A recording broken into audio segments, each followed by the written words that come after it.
Mark. Good morning. Good evening, everybody. Good morning, Doritos. Good evening, everybody. Hello. Thank you, RJW and Matilda. What's up, everybody? We back? Thank you, RJW and Mrs. Stacks, she and Herman. What's up, everybody? We good? Thank you, Peony. Everybody, please share this live stream, y'all. Please share this live stream. We good? Charlie, Joni, Tar Heel, babe. I apologize, y'all. The signal is no good in that room that we were in. Thank you, Herman. Thank you very much. All right, I think we might have to keep it moving and go to the main part because all these museums are all indoors, and I think they interfere with the signal. So let's keep it moving. Is the signal better? Can y'all hear me? Signal a little bit better? Thank you, Doritos. Is it a little bit better? Yeah? All right, let's keep it moving. Let me finish with my story. Daniel, thank you for extending your sub. All right, let me finish with my story over here. Hopefully the algorithm will do its thing. So let me actually go. Where did I get cut off at? Y'all, what did you guys hear before we got cut off? Thank you, Royal and Jess. Thank you, Trina.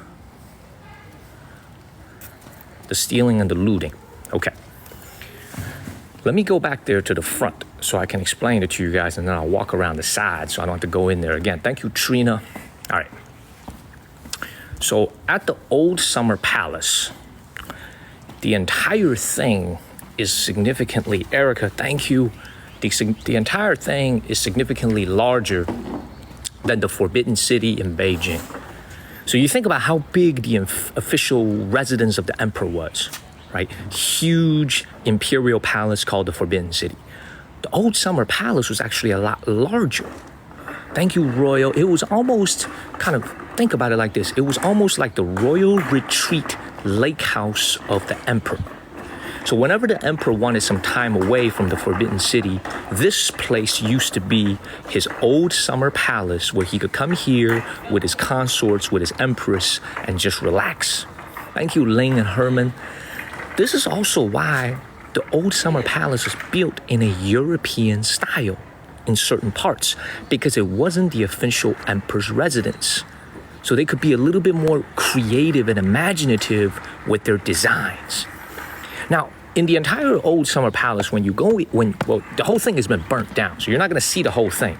We're going to see the entire compound, but what you're going to see are ruins because they were burnt to the ground by British and French soldiers in 1860, and everything inside was stolen and looted. Now, if you take a look at this, all these people where they're going in, I'm not going to go into this building because I think that's where we started lagging. If you look at these fountains that everybody is standing in front of, this is the most symbolic place of the entire Old Summer Palace. If you look at this place right here where they're standing, every 1 hour that goes by, water is going to sprout out of the mouth of these zodiacs, okay? And they're all gone, they're all missing since 1860. Now, some of them have been recovered. There's only one of them that's real, authentic, stored here in the Summer Palace, in the Old Summer Palace, and is in the year that I was born. The horse zodiac is the only thing that's real. Every other one that they have here on display are replicas. Okay, they're in a different Beijing museum. If you want to see what they look like, go check out an episode I made where I went to Dongguan in southern China when they were on a special exhibit, and I filmed them. Thank you, Lady Def and Angie. So we're going to walk around this building. Let me come in here and try one more time, see if we lag. Thank you, Pepper. Thank you very much, Pepper. And thank you, Shelby, for the first one. I'm going to go around and I'm going to try to show you some of these zodiac heads, see if we're going to lose our signal. Thank you, Pepper and Shelby. And thank you, Amuj. And thank you, Shelby, for the first one. Let's keep it moving. With a bad signal just now. Thank you, German girl. Thank you, Elizabeth. Thank you very much. Thank you, German girl. We're going to try to stay outside so our signal will stay good. But inside that hall right there is the only, so I'm going to say it again, there's a security guard right there because what's inside this building is worth millions of dollars. So there is a security guard standing at the front. I'm not sure if he's going to let me stream, so I might have to be quiet when I point my camera. Okay, this pavilion here stores the only one of the 12 zodiac heads that is authentic here on the grounds of the old summer palace. These ones that you're going to see on the sides over here are all replicas. We're going to come over here to the side. I'm going to show you. By the way, this is not the, this is just the beginning of our live stream. The old summer palace is just getting started. The stream is just getting started. This is the museum, by the way. So this is just a museum. We're not even on the grounds of the old summer palace yet. I haven't even scanned my ticket. I've only scanned my ticket to come into the museum. So don't get it twisted. This is not even the old summer palace. This is just the museum. Kind of like an entrance greeting before you go into the old summer palace. So let's come up here. See, we're gonna lose our signal. Now, if you come here to the exit over here, thank you, Shelby and Danica. Let's see if we lose our signal. Okay, is this, y'all see these right here? I see this right here. Thank you, Shelby and Blue Jambi. How is our signal? Thank you, Blue Jambi. Is our signal okay? Do we have a decent signal? Thank you, Blue Jambi. We good? Thank you, thank you, thank you. We good? Okay.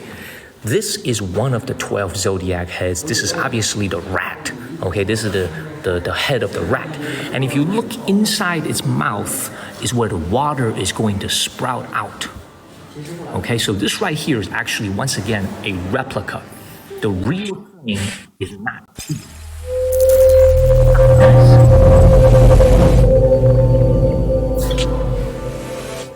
Thank you, Kenneth. Thank you, Sumaya. Thank you very much. Thank you, Kenneth. I've been streaming for 7 months, Kenneth. I've never seen that before. Thank you very much, Kenneth. Thank you. So thank you, Kenneth. This is one of the 12 stolen zodiac heads of the old summer palace. Now, if you come over here, this is the head of the rabbit. See that? This is another one. Now, these two are replicas. The only real one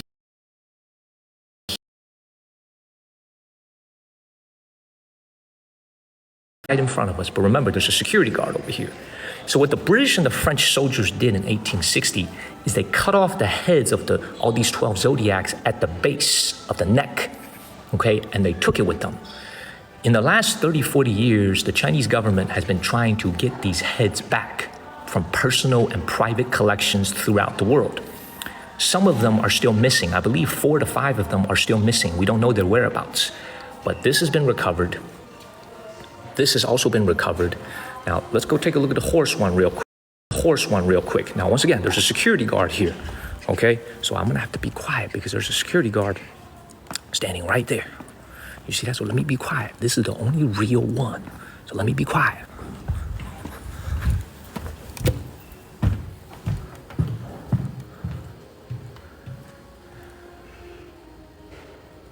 Thank you, Liz Talk. This is the only one that's authentic here on display. You're looking at it. Thank you, Liz Talk. The horse zodiac head of the old summer palace. Now, this was stolen in 1860. This is the gentleman that bought it back.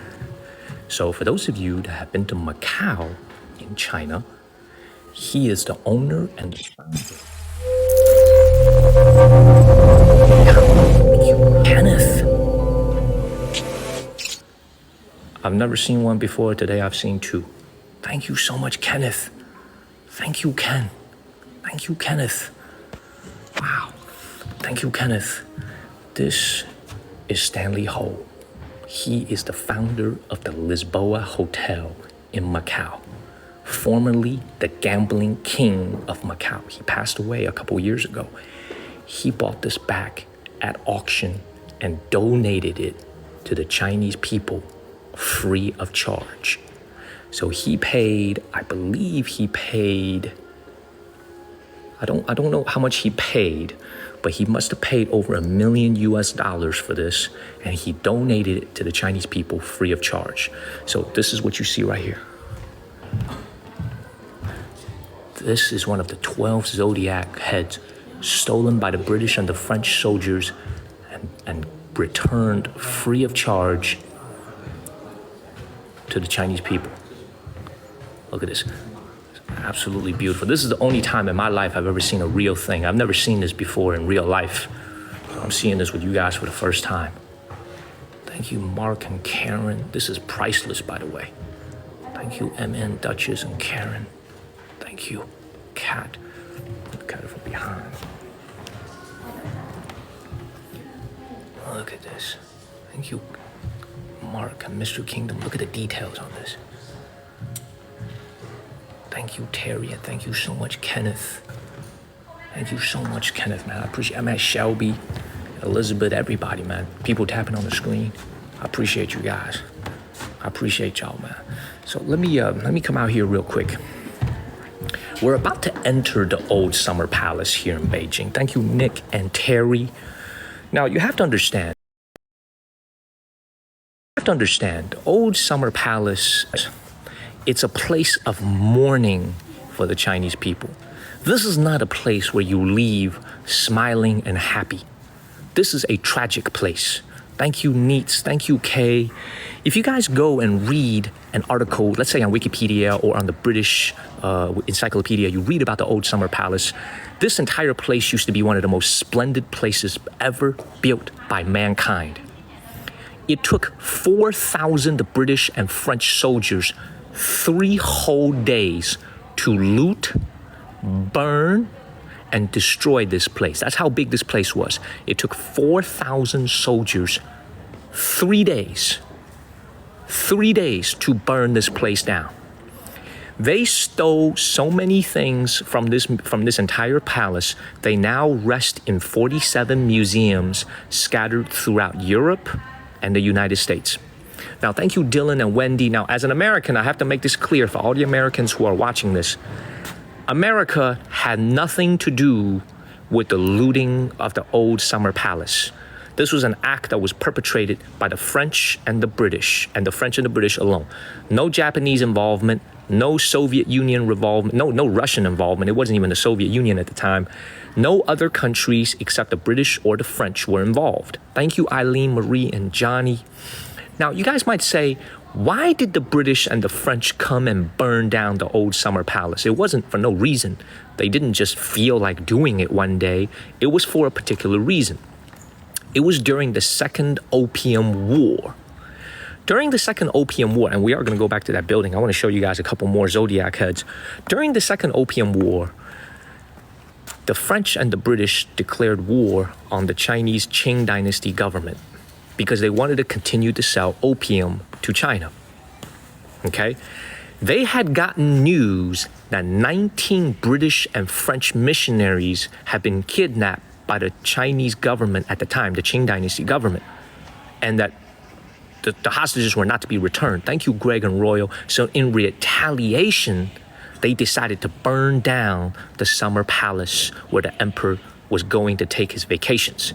So it was an act of retaliation.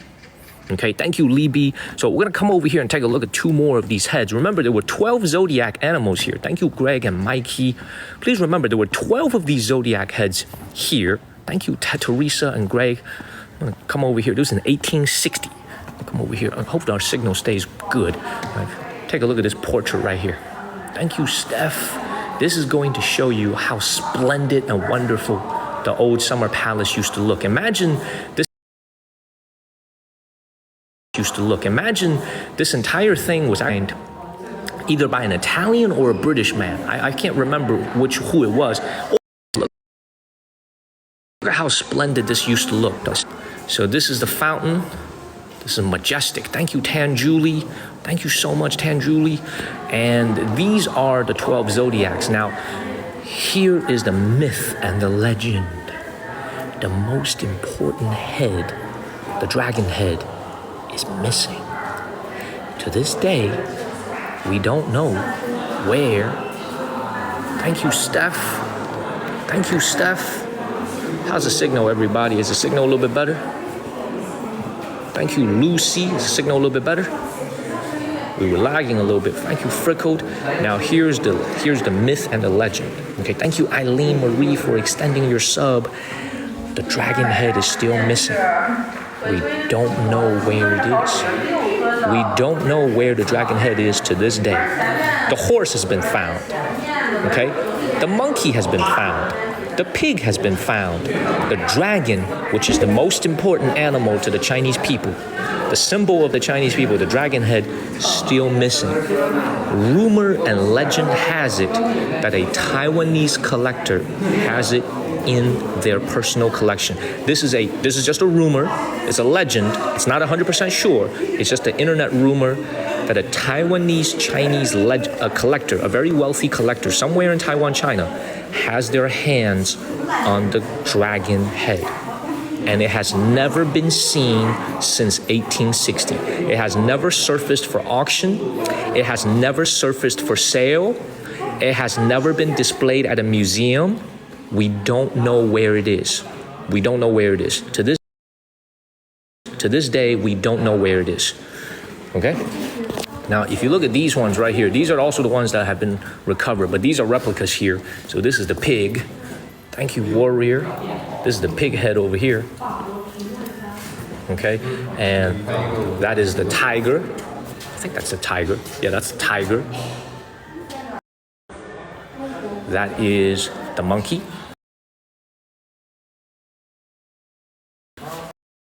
Jennifer.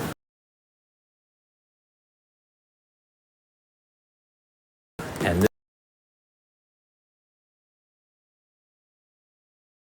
So we're gonna keep walking. For all the folks that just came in, I'm gonna keep it moving. Keep it moving, everybody. Thank you, Sandra. Thank you very much. So once again, one last look at the horse head. Keep it moving. Thank you, I Serpentia. Take one last look at the horse head. Move.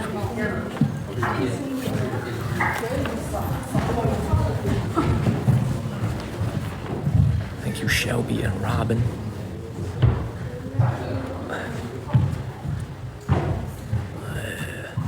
Bob and Shelby, thank you. Thank you so much. This is one more look at the horse head. Take a screenshot of this. Actually, I'm gonna zoom in real quick, man. Let me take a screenshot of this. You guys can take a screenshot of this. Zoom in real quick. Thank you, Robin, the silliest. Shelby. Look at the incredible details on this. And look at the back of his head. Thank you, Robin. Yeah, it's my year of the horse. That's right. Thank you, Robin. Absolutely incredible. This is made out of bronze. So handmade purely out of bronze. Thank you, Josu.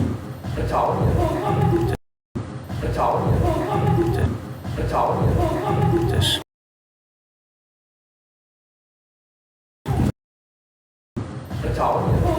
This.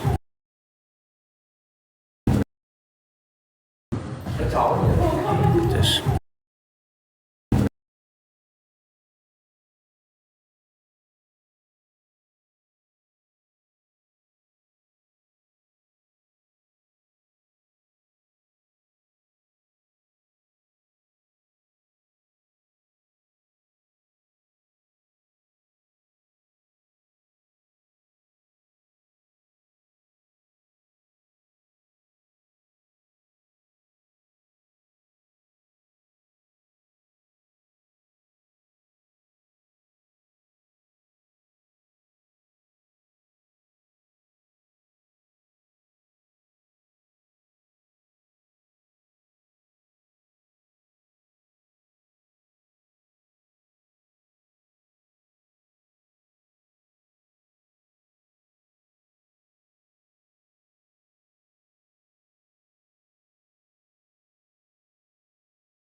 Thank you, Elizabeth D.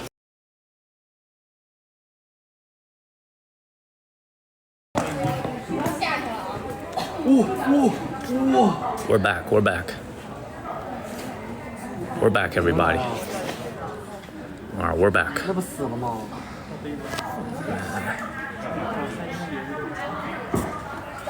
All right, we're good. We're back. Thank you, Moon Watcher. All right, we're back.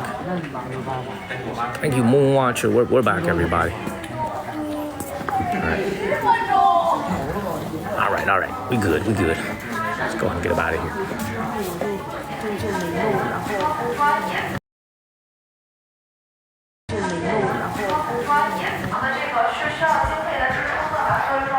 Let's go ahead and get up out of here. Thank you, D. Frazier. Thank you, D. Frazier.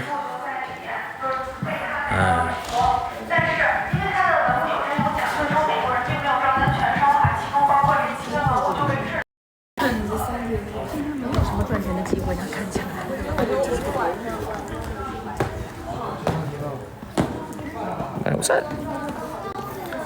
Charlie. No way. Charlie.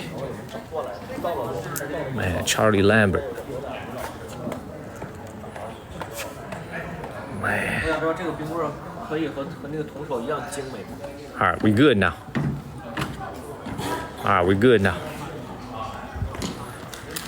Oh, Charlie L, man. Thank you for the Cash App, man. I appreciate you. Thank you, Charlie, man. I appreciate you. Thank you, Xiao Yap. Thank you, man. I don't know if Kenneth is still watching, man. We were lagging, but I appreciate you guys. I appreciate you. Now we're officially gonna go enter the Old Summer Palace. All right, we're gonna officially enter the Old Summer Palace right now. All right, are we still lagging? It's a little bit better. Thank you, Brian. We're not lagging no more? Are we good? All right, time to enter the official Old Summer Palace, everybody. And once again, Charlie Lambert, man, I appreciate you. Sir. Let's go ahead and get up out of here. Man. The only way to go is just move. So let's keep moving. Let's keep it moving. All right, I appreciate you, Charlie. All right, we're gonna head for the exit. This is gonna be indoors, but let's go and walk into the Old Summer Palace, y'all. Let's go into the Palace, y'all. Let's go into the Yuanmingyuan Old Summer Palace. Been moving. I gotta do my ticket check again, by the way.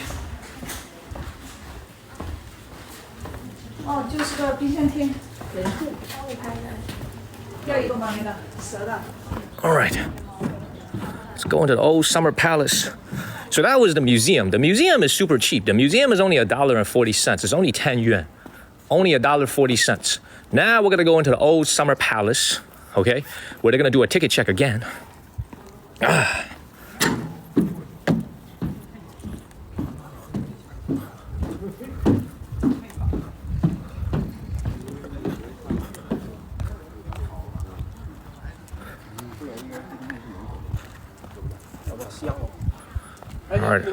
All right, everybody. I guess we're in. They didn't even check my ticket. I don't know what the hell's going on, but I guess we're in. Everybody. I guess we're in. They didn't even check my ticket. I don't know what the hell's going on, but I guess we're in. This place, by the way, is huge, so we got a lot of walking ahead of us today. There's a lot of walking that we're gonna have to do. First of all, let me just keep my feet moving. Okay, before we do anything else, let's just keep moving. Let me check where my we have it. Hold on one second. Everybody.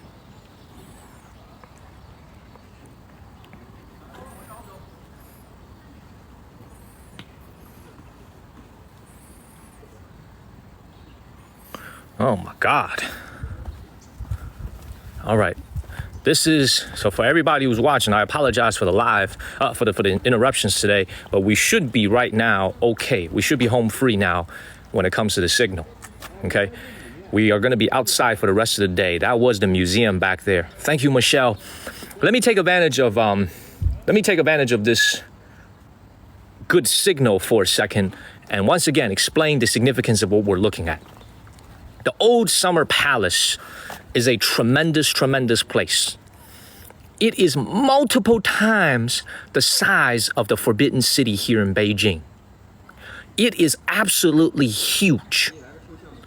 This entire place can best be summarized as a garden imperial retreat for the emperor. It was built, I believe, during the Qianlong era.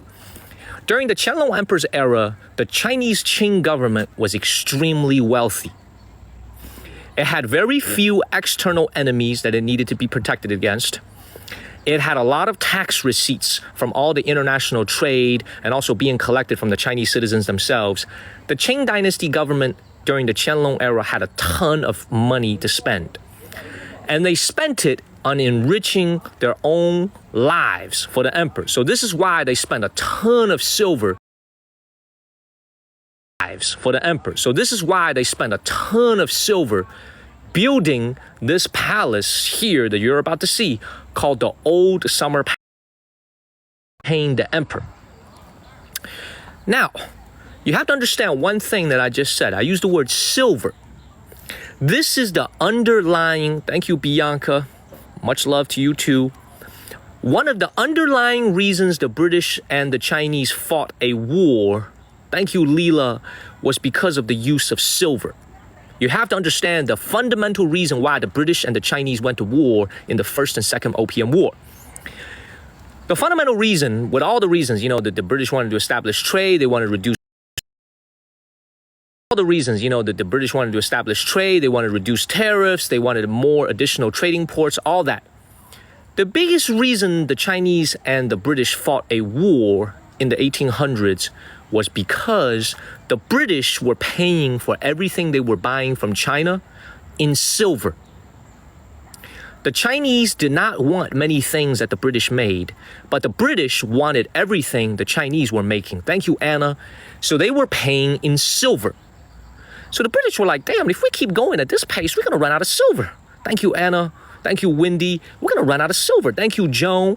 It's like, how can we balance the trade between China and our nation? How do we balance the trade? We keep paying them in silver, we're going to run out of money.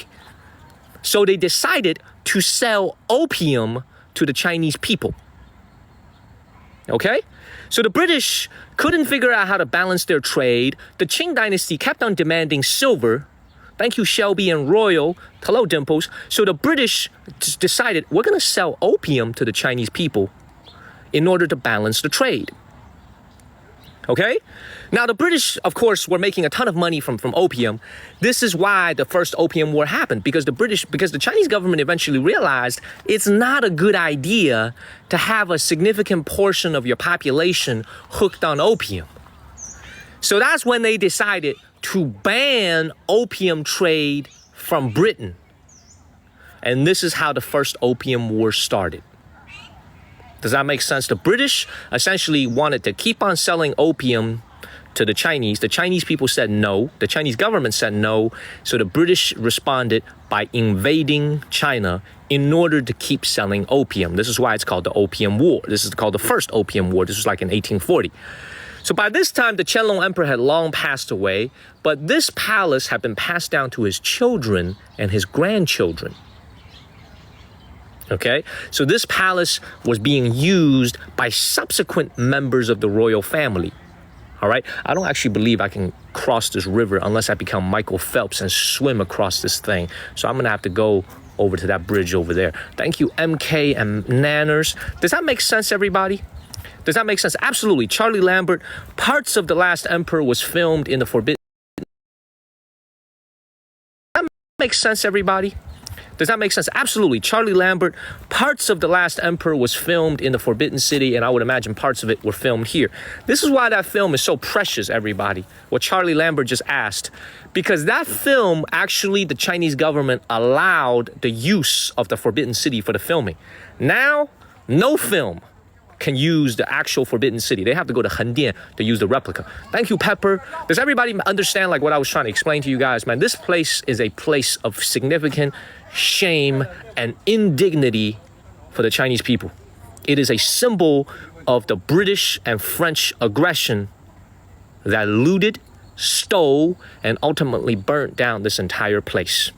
Thank you, Big O and Victoria. It is a big place of shame. The old summer palace. That's probably the reason why I haven't been here before. Because every time I come to Beijing and like, you know, with my mom, you know, with my dad in 2012, you know what I'm saying? And they're like, we happy and shit. You know what I'm saying? We in a good mood. Thank you, Leslie. We in a good mood. We all happy and shit. And then all of a sudden you want to come to the old summer palace, gonna fuck up your mood. You know what I'm saying? Mess up your mood. Pardon my language. Thank you, Christopher and Francis. You know, because this place is sad. Thank you, Christopher. Thank you, Francisco. This place is sad. It's a tragic place. You know, last few times I've been in Beijing, I've always been in a good mood. I've always been like, let's go see something nice. Let's go see something fun. When you come here, it's a place of profound sadness to see what it looks like today. And we're going to go walk over there right now. So let's keep it moving, everybody. Let's keep it moving. I don't know what the ticket situation is. They should do another ticket check. I bought 2 tickets. So I don't know why I'm not being asked to scan my ticket again. Thank you, Mike. So let's keep it moving, everybody. Please follow the channel and share this live stream. And hopefully our signal stays good. Let's keep moving. And you see, we're going to keep moving, everybody. So today is going to be a lot of beautiful history. And also, we are super close to the Summer Palace. There's another place nearby called the Summer Palace, Yiheyuan. We're going to go there after this. So most of you guys are going to be asleep. We're going to do that primarily for Americans who are staying up late tonight and Europeans who are watching TikTok. So we're going to have another show at the Summer Palace later after this one. Okay, thank you, Mike. Let's keep moving, everybody. Let's keep it moving. Please share this live stream. Please share this live stream and follow the channel. We're going to keep it moving. This is also, by the way, this is a beautiful, beautiful compound, by the way. Look at how beautiful this is. Thank you, Aura. Even to this day, it is still an imperial, it is still a garden-like structure. You know, everything. Look at this. Thank you, Karen. It's absolutely gorgeous, man. It is still a very, very beautiful place. However, there's no treasures left. All of the imperial treasures that were stored here were unfortunately destroyed. Okay, thank you, Rita. Thank you, Laura. And thank y'all so much. Let's keep it moving. Thank y'all. Brian T, Rita, Elizabeth, Shelby, Chris. Thank you guys. Of course, Kenneth. But Mr. Ken only watches for a couple minutes. Thank you, Steph and Karen Otto. Let's keep moving. The air quality in here is tremendous. Thank you, Paulina and Karen. Keep it moving. The air quality in here is absolutely tremendous, man. The old Summer Palace, by the way, is huge. So we got a lot of walking ahead of us. Thank you, Liz Talk and Macabello. We probably got another 15, 20-minute walk ahead of us. Oh, maybe we'll go ride a boat and save some walking places. Thank you, Cash, man. What up, Cash? Thank you, Jim and Aura. Everybody. The hearts only cost us a penny. The bracelets only cost us a penny, but they help us move up the rankings. Thank you, Dimples and Carrillo. This is what helps us move up the rankings. Thank you, Linda. Thank you, Dimples. Thank you, Dimples and Carrillo. This is what helps us move up the rankings. Thank you, Linda. Thank you, Dimples. Thank you, Cash. Appreciate y'all. See if I should go this way. Hold on, let me see if there's a sign over there. Hold on one second. Let me figure out what's going on over here.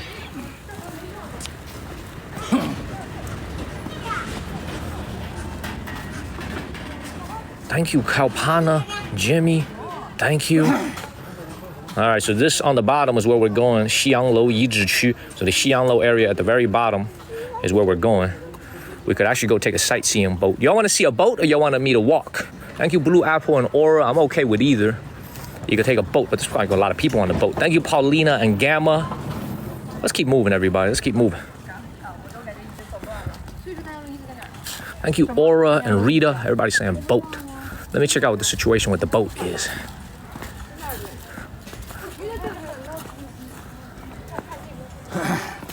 Let's keep moving. Thank you, Rita. Everybody's saying boat. Y'all love boats, huh? Thank you, Rooks and Rita. See all these things that are placed in glass over here. These are all relics from the old Summer Palace. Now, let me explain something to you guys, okay? The reason why the British and the French did not steal these, so the British and the French stole everything else, the gold, the silver, all the diamonds, all the antiques, they stole everything. The reason why the British and the French didn't steal these things over here is because they were heavy. Okay, these are made out of solid granite, like what you see in the Forbidden City. these would have taken many, many men to move, and it would have been even more difficult to move back to England and to France. So this is the reason why these things were not stolen. But just to give you an idea of how beautiful this place used to be, look at this. All these European motifs that you see. Look at this. Look at how beautiful this is. Look at that. Thank you, Jules. Actually, I was wrong, everybody. Oh, actually, I was wrong. These were actually stolen as well. I'm sorry, y'all. This was actually stolen by the British and the French as well. It was actually, thank you, Met Maz, for the first gift. It was actually returned to China in 2006 in July. So never mind. So the British and the French did indeed steal these as well. Thank you, Bonita Marie. Never mind. I thought they didn't steal these. They stole these as well. I apologize, everybody. I didn't know my history. They stole this as well. I apologize, everybody. This was stolen as well. So was this. This was also stolen. So this is made out of white marble. Thank you, Yesenia. This was also returned in 2006 in July. Damn, they stole everything. They didn't even leave these. That's tough, y'all. They stole everything. Damn, they did a good job as thieves. I gotta tell you guys that they stole this too. Never mind. I thought these were left here. But this was returned in 2010 in January. So they stole these too. Wow. They got game for sure, man. They got motion. Them British and French boys got motion, man. They stole everything. They got motion. Yo, bro, they got motion, cuz. They stole everything. They didn't leave anything behind, man. Them boys was thorough. Them boys was thorough, man. They stole everything. They got motion. Okay, they got motion, man. They stole everything. Man. Appreciate you, Big O. So I gotta tell you this, man. You know, I'm trying to make jokes about this, but like I said before, this is a very... You know, this is why, like I always say to the people, man, you know, I have a lot of feelings about the, you know, you look at the British and the French nations today. The British and the French nations are very wealthy countries.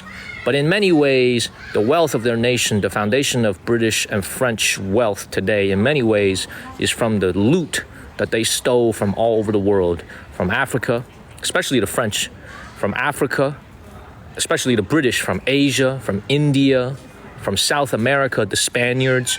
You know, really, it's kind of a shame because a lot of times you go to Europe and you see all their beautiful buildings. You see their amazing museums. Oh my gosh, the British Museum looks awesome. Oh, the Louvre looks awesome.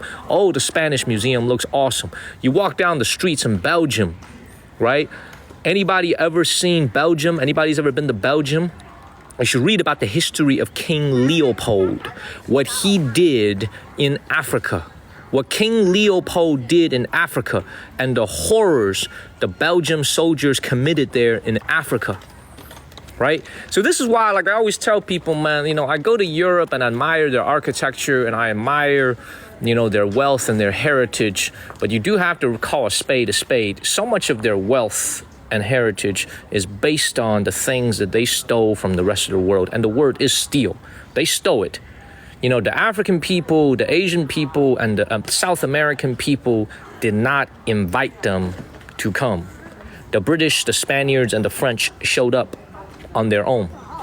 You know what I'm saying? So this is why when you look at a lot of these things, it is a human history, especially in the last 500 years, it is a very tragic history for a lot of the Aboriginal people, for a lot of people from other parts of the world. The biggest beneficiary, really, from world history in the last 500 years, to be very honest with each other, since seafaring started, is the Spaniards, the French, and the British.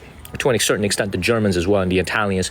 But really, the French, the British, and the Spaniards, and the Portuguese are the four biggest beneficiaries of, you think about it, of seafaring, right? You think about how much gold the Spaniards plundered from South America. Think about how much, I mean, you think about Christopher Columbus, right? That was just the beginning. Think about how many things they took out of South America. So, like I said before, man, as we keep walking, human history in the last 500 years is profoundly tragic. Really, in many ways, very, very tragic. It just depends on, you know, whether you study history or not, like I do. Like I said before, man, sometimes when you think about it, it makes your heart ache. But you still do have to come to these places and see it with your own eyes. So let's keep it moving, everybody.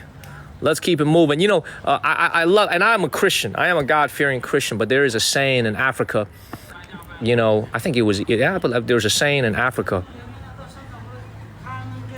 It was like what the British man brought us. It was like either the British man or the Spanish man brought us the Bible. By the time we finished reading it, our land was gone.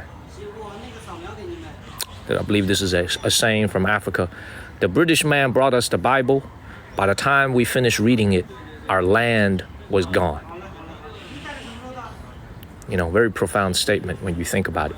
You know, as a Christian, to hear something like that, it is very sad. So let's keep moving, everybody. Let's keep moving. Let's keep exploring the ruins of the old summer palace. Follow the channel, man, and share this live stream. Let's keep it moving. Let's keep it moving. There's a lot of people here, by the way. I didn't realize there was going to be so many people, but it's the perfect day to explore. It's not that hot. You know what I'm saying? And this is why, like, as an American, so I always have to tell people this.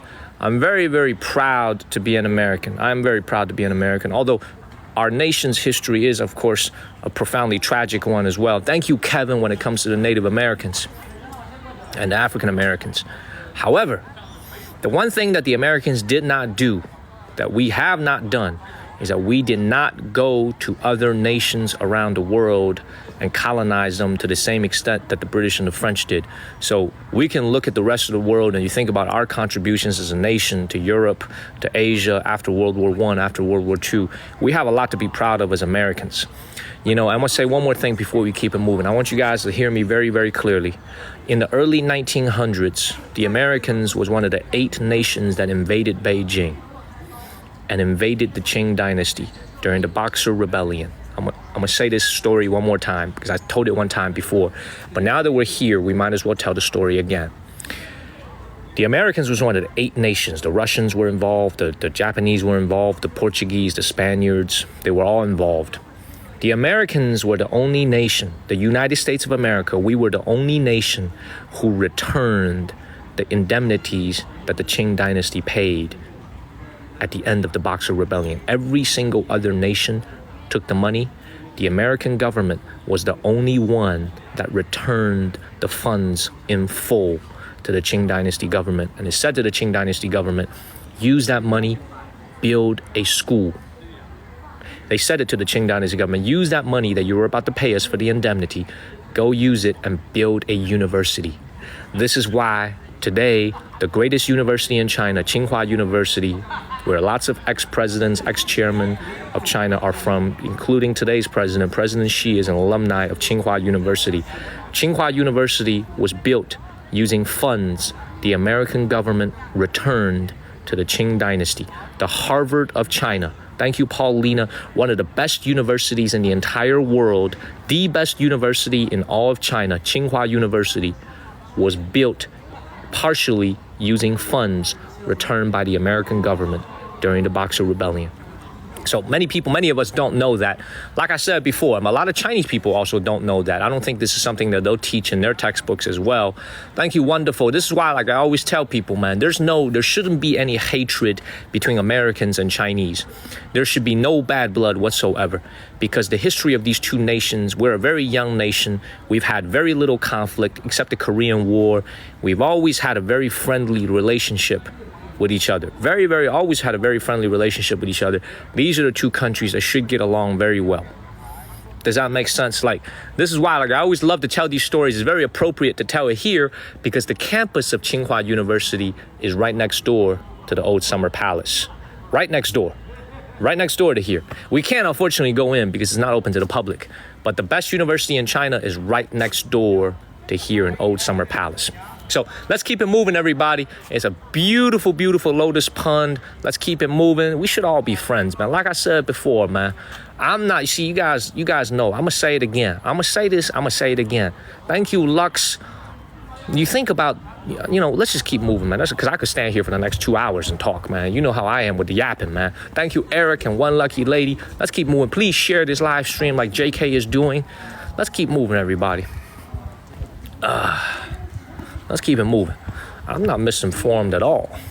You know, obviously thank you, Nick, thank you, Nick and Tasha. Obviously, when it comes to Native Americans and when it comes to African Americans, our nation's history is profoundly tragic. It's terrible.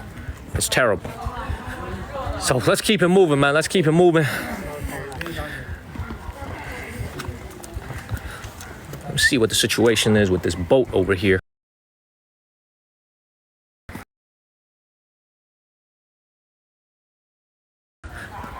The air quality in here, by the way, is absolutely amazing. Amazing air quality. So this is what the boat situation is, and this is the reason why I don't want to take this boat. It's absolutely amazing. Amazing air quality. So this is what the boat situation is, and this is the reason why I don't want to take this boat, because I gotta take it with a bunch of other people. I feel like, you know what I'm saying, I gotta take it with a bunch of other people, and I feel like they're gonna mess up my ability to speak freely, because I don't get this boat all to myself. I gotta ride on it with like 10 other people. You know what I'm saying? But it will save me a lot of walking. Thank you, one lucky lady. What y'all think? Should we take the boat with the other people, or should we walk it? What you guys think? What do you guys think?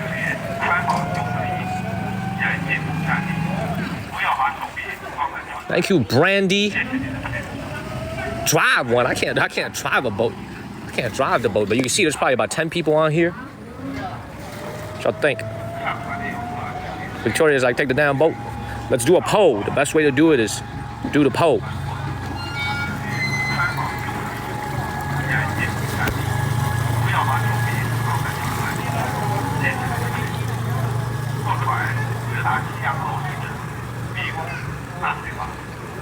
I'm putting the poll up right now. 1 minute poll. Take the poll, everybody. Or go by the poll. Thank you, Nanners. I think it would actually be a nice walk. A lot of people are walking. This boat is going pretty fast. Vote, everybody. Time to vote. Get that vote in. And thank you, Rita, by the way, for that Galaxy just now. Thank you. I'm gonna walk over. Let me see how much it costs. Let me see how much a ticket costs. Share this live stream like JK. And follow Terry. Thank you, Steve. Terry is saying walk.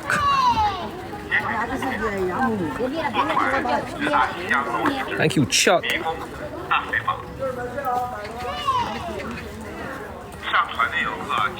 Thank you, CC and Laney. Thank y'all very much. Thank you, JK, for sharing. Let's see how much a ticket is.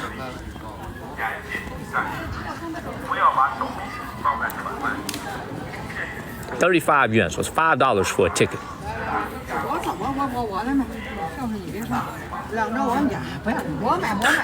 Everybody's saying boat. Damn. Thank you, Vibrant and Angela. Boat clearly won. I'm gonna ask him how long the boat ride is. 坐船坐多久啊？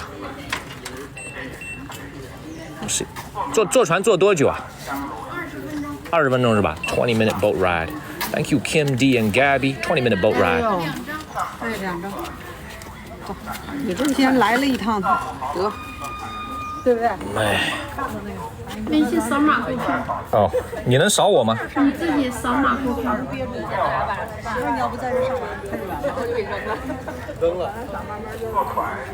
坐20分钟是吧？对。直接坐到那个西洋宫是吧？西洋楼的。好，好的。All right, we're gonna get a ticket. Boat is right here. Boat is right here. Man, I'm actually hesitating on whether or not I should do this boat. You know what I'm saying? 10 people on a boat. I'm hesitating. Man, everybody's saying we should do it. Thank you, Banji B. 走到那边去要多远？走到那个西洋楼？2公里。2公里是吗？半个多小时吧。半个多小时是吧？要快走半个小时。Thank you, Rosalinda. 快走多走啊？快走半个小时。哦，快走半个小时。几分钟就到，净走这个。好 ，Thank you, Rosalind. 反正是1700米，爱走多久走。好。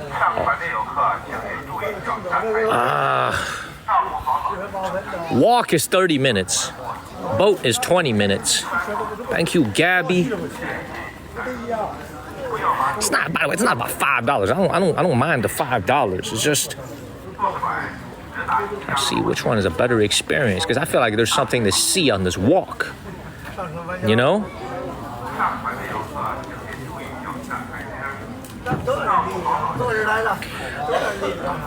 I know, I gotta speak for 20 minutes, man. Robin says walk. Terry said walk. Just Kirby, thank you. Thank you, Petunia and Curb. What does Lee say? A lot of people saying walk. Everybody's saying walk. Miguel and Curb.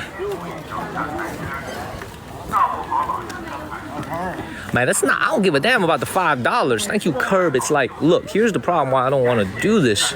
You gotta wait for this boat to fill up. There's only one person on the boat right now, so I gotta wait for 9 people to show up. Okay, so we don't know how long that's gonna be. Another 10, 15 minutes of me just sitting here holding my nuts, waiting for this boat to fill up. You know what I'm saying? Like, and like, you know, like there's no, you gotta wait for 10 people to fill up the boat. So let's walk, man, let's walk.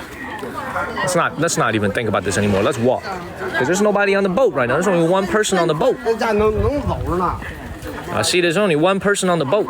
它有返程吗？它有返程票吗？就是可以坐回来吗？就可以坐回来是吧？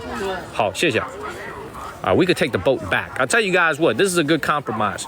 We'll walk there, and then we can take the boat back towards the end of this live stream. That's a fair, because we got to eat here at a Peking duck restaurant. We can take the boat back. So let's just walk. Walk. Kim, I can't rest, because if I rest, then people tune in to watch me yap about history, about life. So thank you for caring, though, Kim D. I appreciate that. Thank you all. Thanks. I'll take the boat back. All right, let's keep moving. Let's go. Let's keep moving. All right. So where I'm going is called Xianglou, which, thank you, Katie, which literally means, I remember, Gio. Man, you are OG, Gio. You still remember that from the water town where we got into a confrontation with the employee there. You still remember that, huh? So anyway, Xianglou is the most significant place here at the Old Summer Palace. Thank you, Petunia and Tasia. The reason being, Xianglou was the part of the old Summer Palace that was built in a Western style, and that is where the ruins are. Okay, that is where the most symbolic ruins of the Old Summer Palace stand. A bunch of bricks, a bunch of stones in the ground. While we're walking there, I want you guys to do one thing, okay? Go on your computer and try to look up the Old Summer Palace and read the Wikipedia article about it, because it is a fun and interesting read. Okay, well, it's not a fun read, but it's an interesting read, all right, to give you a little bit more history about what we're going to see momentarily. All right, so let's keep walking. Let's keep it moving, man. Yes, this is absolutely beautiful. This place is supposed to be beautiful because this is an imperial palace. You know, absolutely beautiful. Let's keep moving. I know, Alicia, I got to do some push-ups. I haven't done push-ups in a while. I'm working every day. Thank you, Toy Man. Let's keep moving, man. Let me get rid of this idiot who's muting the let me get rid of this person who's spamming. Boom. Let's keep it moving. All right. How many people do I think lived here, Charlie? Well, you have to remember, Charlie, this was like a summer vacation home. This was like a lake home. So not many people lived here permanently, okay? It was a place for the emperor to come here on vacation, but I would imagine at least a few thousand people serving the emperor and his wives. Okay, so, I mean, they're basically doing what the emperor would be doing in the past. You know, this is a place to relax and chill. What you guys saw at the Forbidden City is a very stuffy experience. Thank you, XRP. You know, like I wish XRP would give to $4.21, by the way. What you saw at the Forbidden City is a very stuffy experience. The emperor goes to work there every single day. You know what I'm saying? Like the officials are there. It's a very stuffy place. The Old Summer Palace is a much more relaxed experience. It's a much more relaxed experience. You know what I mean? It's a much more, you know, it's like a much more vacation resort type of vibe. You know, this is not the place for the emperor to be doing too much work. It's a place for him to rest and chill. Okay, so let's keep moving. Follow the channel. Share this live stream. It's much more laid back, exactly. So we're gonna keep moving. So hopefully not many employees are gonna give me shit about streaming. So hopefully we'll be okay. So let's just keep walking.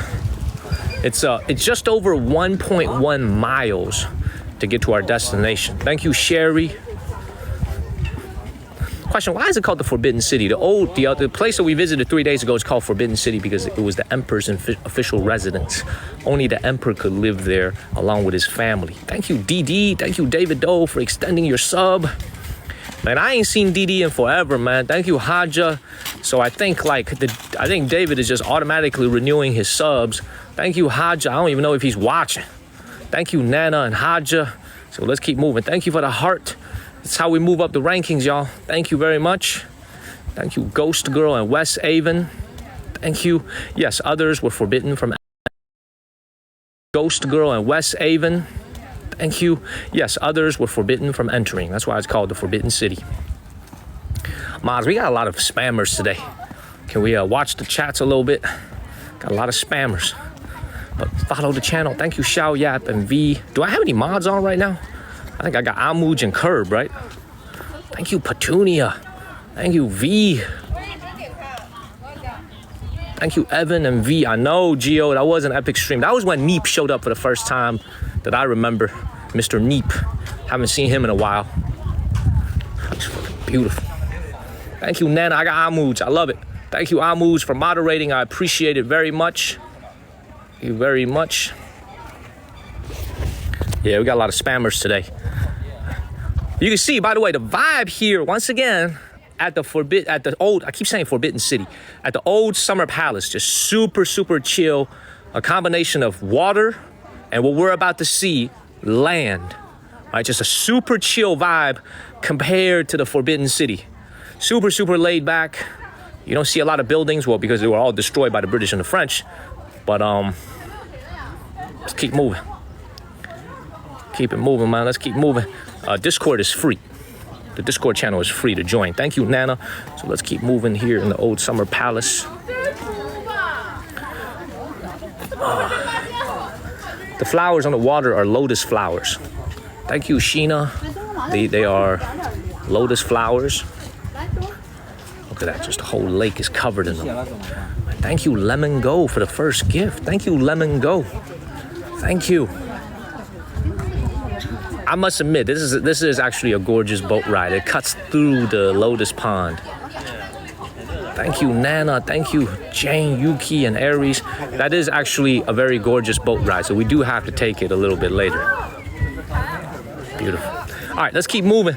Let's go to the main part of the old Summer Palace. Please share this live stream like JK just did with so many people. Let's get our shares further up, because this is a place that deserves to be seen by Americans back home. Thank you, Lily and Co. Because it is a place that has so much history, so much human history, deserves to be seen by as many eyes as possible. So please share this live stream, everybody, and follow the channel. Thank you so much. Now these are all lotus flowers. Gorgeous this is. Yes, thank you, Kirby. Kirby, I hope you don't mind if I call you Curb. Thank you, Kirby. Thank you, Ada Torres. Thank you, Kirby and Amuj for moderating for me. And Petunia. Let's keep moving.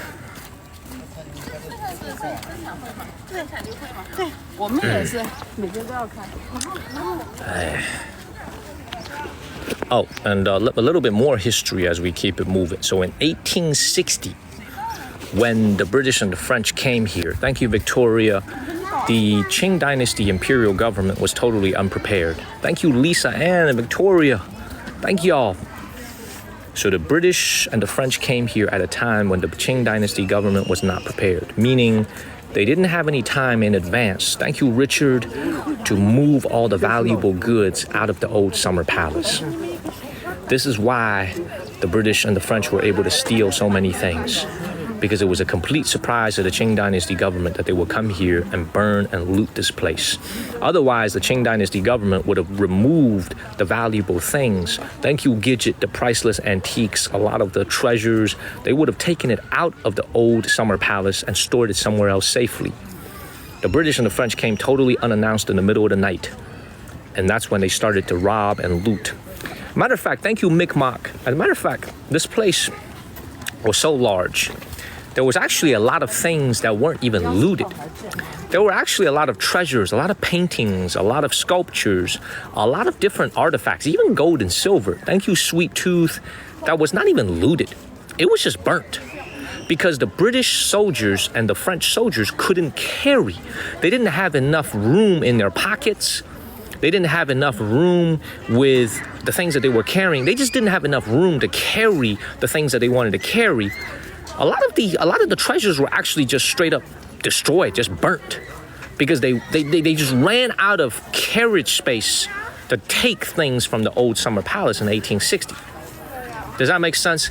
So let's keep it moving. So if you read the accounts of the British soldiers and the French soldiers that were involved in the looting, I mean, it was like I said, you guys after this live stream should all go and read about it, because it is a profoundly interesting and also very tragic event. Thank you, Mick Mock.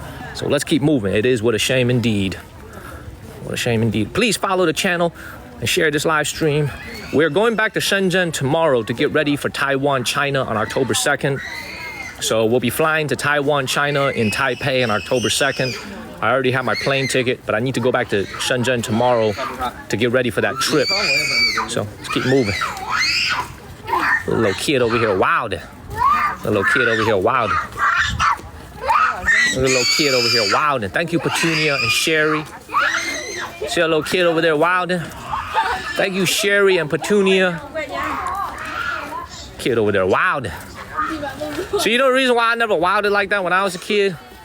Because my dad didn't play that shit. My pops didn't play that shit at all. You know what I'm saying? My dad did not play no games.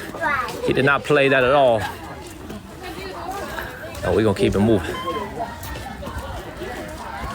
My dad did not play. He did not play.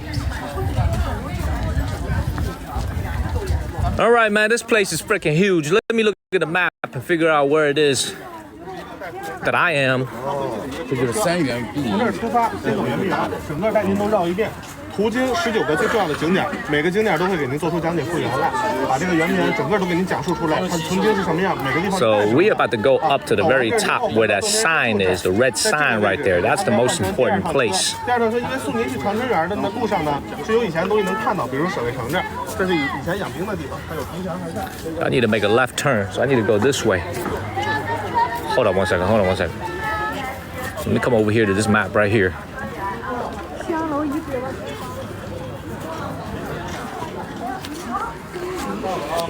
So I need to. I'm right here. I need to come here.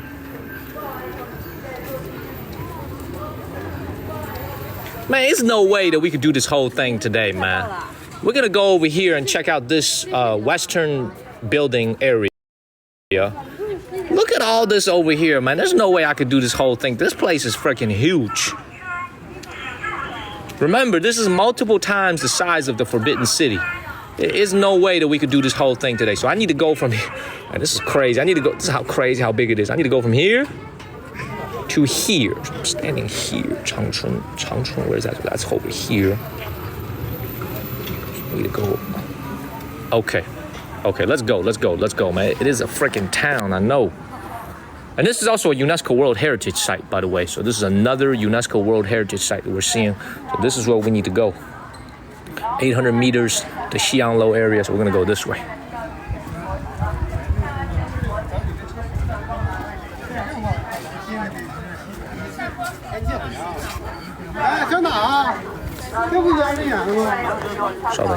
Hold on one second. 请问西洋楼怎么走啊？西洋楼从那边走，白房子。从跟着这个白房子走是吧？520米，然后右拐600米。好的，谢谢。然后呢，你从这边这个门出来，看完以后呢，往回走，大概500米左右。Go this way right here. 这是25元的传统包括的，所有东西来。All right, we're just gonna keep it moving. I got some directions.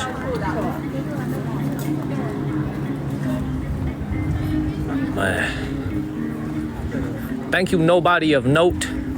Yeah, we got a little ride over here, Charlie Lambert. So this ride, what it'll do is basically, it's an animation ride of what the Yuanmingyuan, the old summer palace, looked like before it was destroyed. Thank you, nobody of note. So you could take a little ride that'll recreate this entire place digitally. You know, there's been a lot of talk here in China about rebuilding the old summer palace. China's got the money to do it. Thank you, Stephen. They could easily do this. They could easily rebuild the old summer palace. A lot of people are saying that we should rebuild it completely. Thank you, Snuff Dipper. The Chinese government has elected not to do it because they want to keep this thing original. Okay. Thank you, Emily Wood, for the subs. Thank you, Ni Hao Ma and Christopher. Thank you, Emily Wood, for the subs. Thank you, Ni Hao Ma and Christopher. If you got a sub from Emily Wood, please give her a word of thank you. Thank you, Emily Wood. Thank you, Mad and Carla. Thank you. Thank you, Stephen and Eric. Thank y'all. I just gotta keep going this way. Going this way. Keep moving. Man, so if you got a free sub, please give Emily a word of thank you. Thank you, Emily Wood.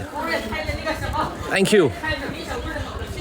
Thank you, Stephen. All right, while we go on this 600-yard walk, so it's about 600 yards, 600 meters is roughly 600 yards to get to our destination. More history time. All right, I'm assuming y'all aren't tired of the history yet. Thank you, Snuff Dipper, for extending your sub to a renewal sub. Thank you, Snuff Dipper. Thank you.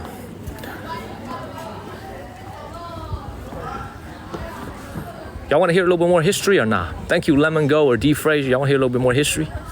Thank you, D. Fraser. More history? Okay. You have to understand, everybody, that oftentimes in human history, and it's sad that it is this way, but oftentimes, almost always in human history, it is a story of the victor versus the defeated. Okay? So history is a profoundly tragic, very, very tragic for the defeated, but oftentimes is glorious for the victor, right? So what do I mean by that? You have to understand, why are the Chinese people the way they are when it comes to the way they think about how to organize their society? Thank you, Rose. Let me explain this to you guys.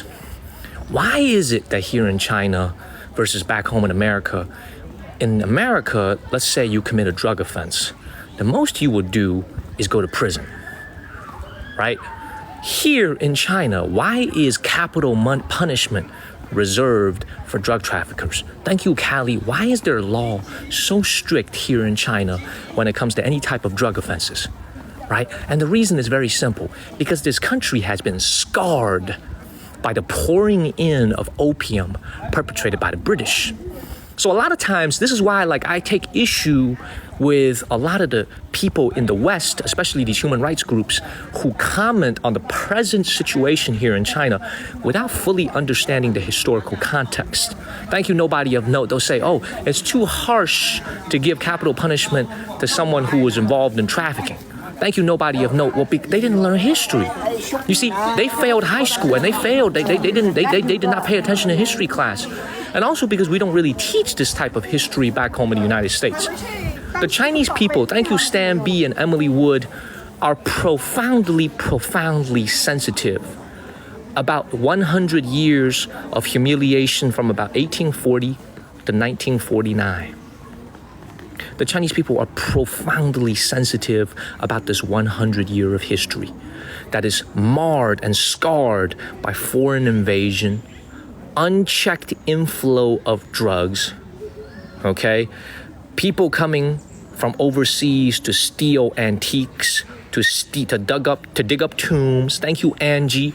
To rip open. You think about all these things, right? So this is why when I tell people, in order to understand modern China, if you understand the China that we're at today, you must understand history.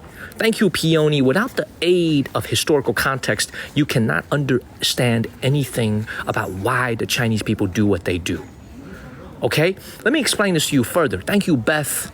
Let me explain this to you even further since we are walking down the street, right? Why was the British government able, you really think about this concept, right?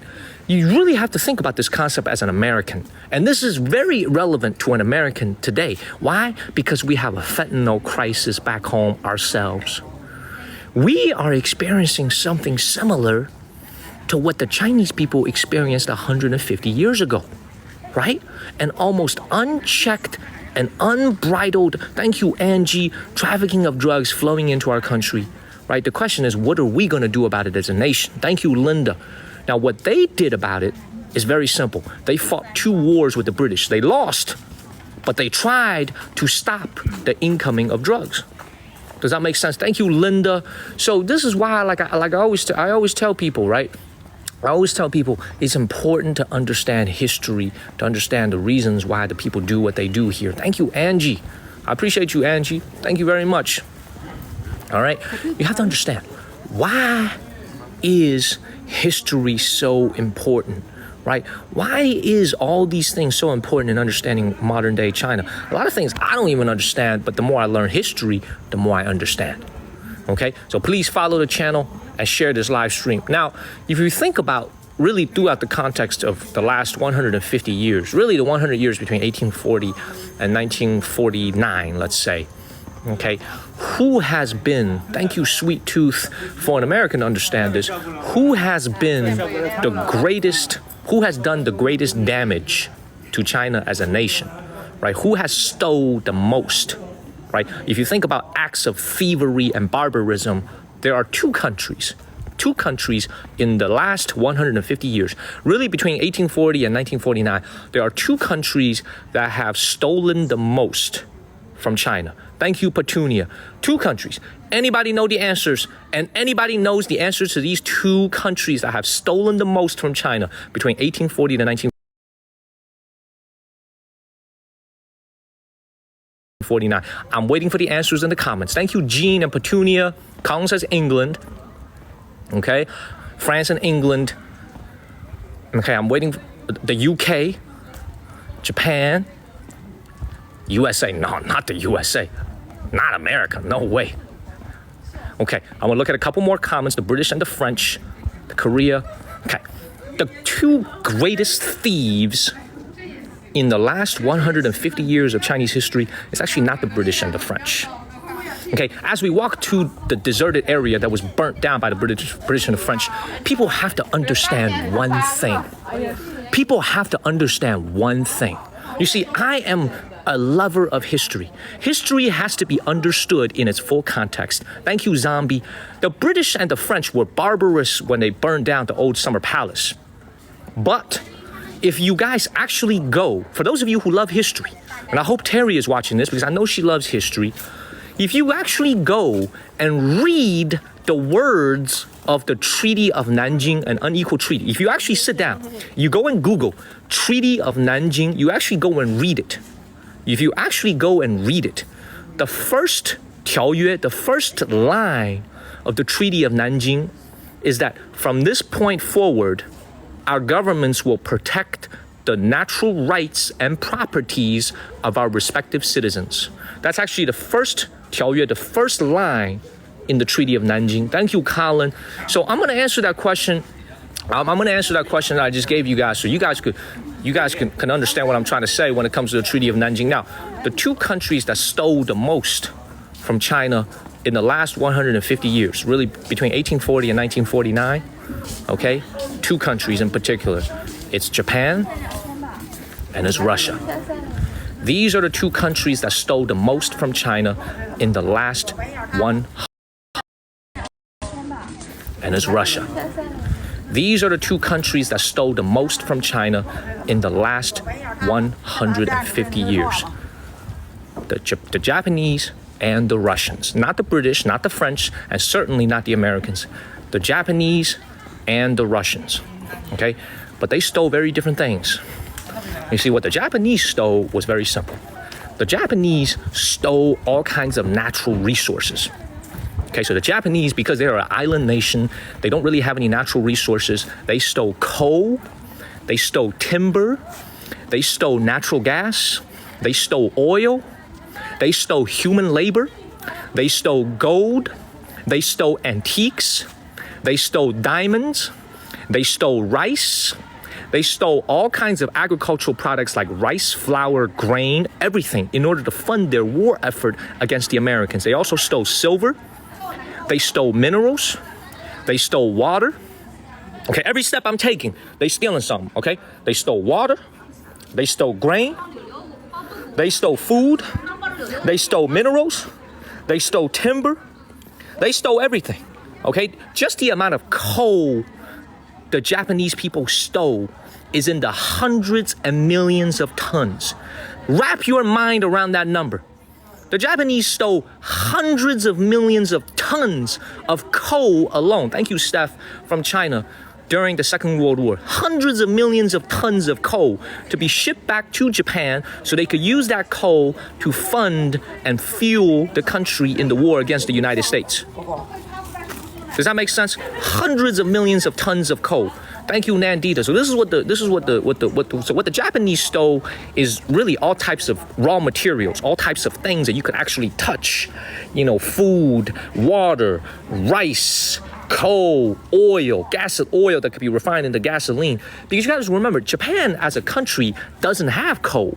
They don't have oil. They're an island nation that doesn't have any natural resources, right? The only thing they got is sushi and fish and whales. They have no natural resources.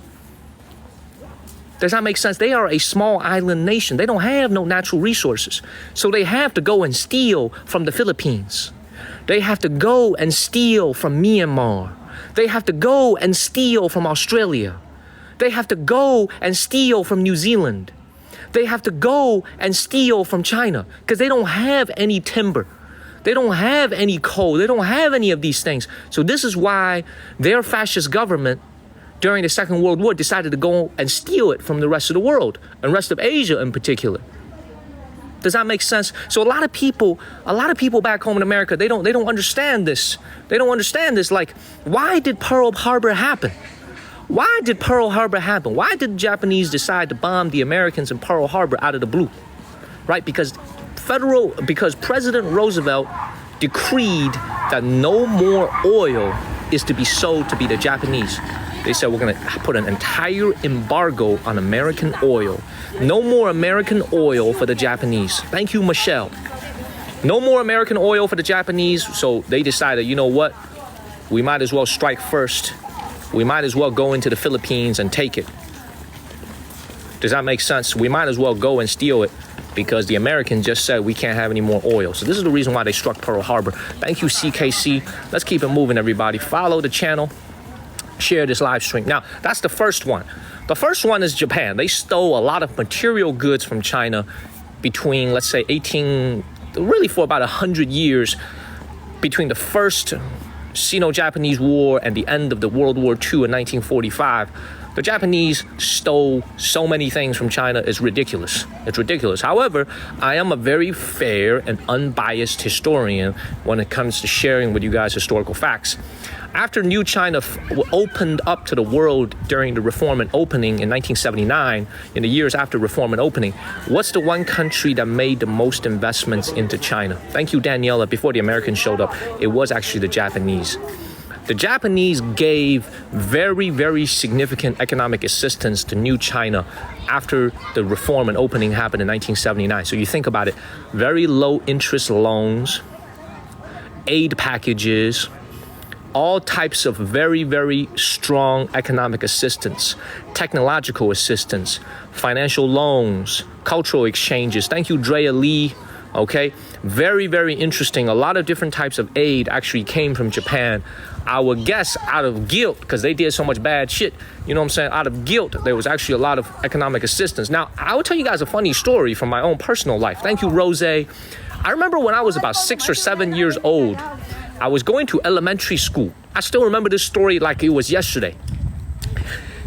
I remember when I was 6 or 7 years old, growing up in my hometown in Zhenjiang. This is before we immigrated to America. I was going to school one day, and these Japanese doctors showed up at my school. I was like 6 years old, 7 years old. I was in elementary school in Zhenjiang, and these Japanese doctors showed up to my school, and they examined our teeth. I swear to God, every single one of us in the school had to have our teeth examined by these Japanese doctors. I guess they were dentists. So every single one of us had our teeth examined by the Japanese doctors. Okay? And then after the examination was over, thank you, Rose, they gave us a pack of crayons. This is when I was like 6 or 7 years old. They gave us a pack of crayons that was made in Japan. So every one of us school kids got this very nice pack of Japanese crayons. Thank you, Henten. Like I said, man, it was very, very interesting, man. So I don't know what they were doing with that data, man. That was some weird shit. That would never happen again today in China, by the way. Can you imagine an elementary school allowing a Japanese team of doctors to come over here and examine our teeth? There's no way. It's not gonna happen. No way, right? But that actually happened when I was like 6 or 7 years old. They came in and examined our teeth. I still remember that. Very, very interesting, man. Very, very fun. Very, I thank you, Char. You know it had to meant a lot to me when it was like 25 years ago, and I still remember this. It's a long time ago, and I still remember this, man. 25 years ago. Anyway, let's keep it moving, everybody. All right, we're starting to see some ruins now. So you can see, you're starting to see some ruins. And as we get further and further to our destination, we're gonna start to see some ruins, okay? Now, that's the first country, is Japan. The second country that stole the most from China in the last 150 years is Russia. Thank you, Char. The second country, I'm gonna say it again, is Russia. In many, many ways, what the Japanese did, thank you, Char, thank you, Jason. Russia is the second country that stole the most from China in the last 150 years. Let me explain to you guys how much they stole from China. What the Russians stole from China is the equivalent of the 6th largest country in the world. Is how much land the Russians stole from China during the Qing Dynasty. Thank you, Sherry. The amount of land that the Russians stole from China is big enough to count as the 6th largest country in the world. They stole more land from all of China than the entire country of India. Think about how big India is as a country. The Russians stole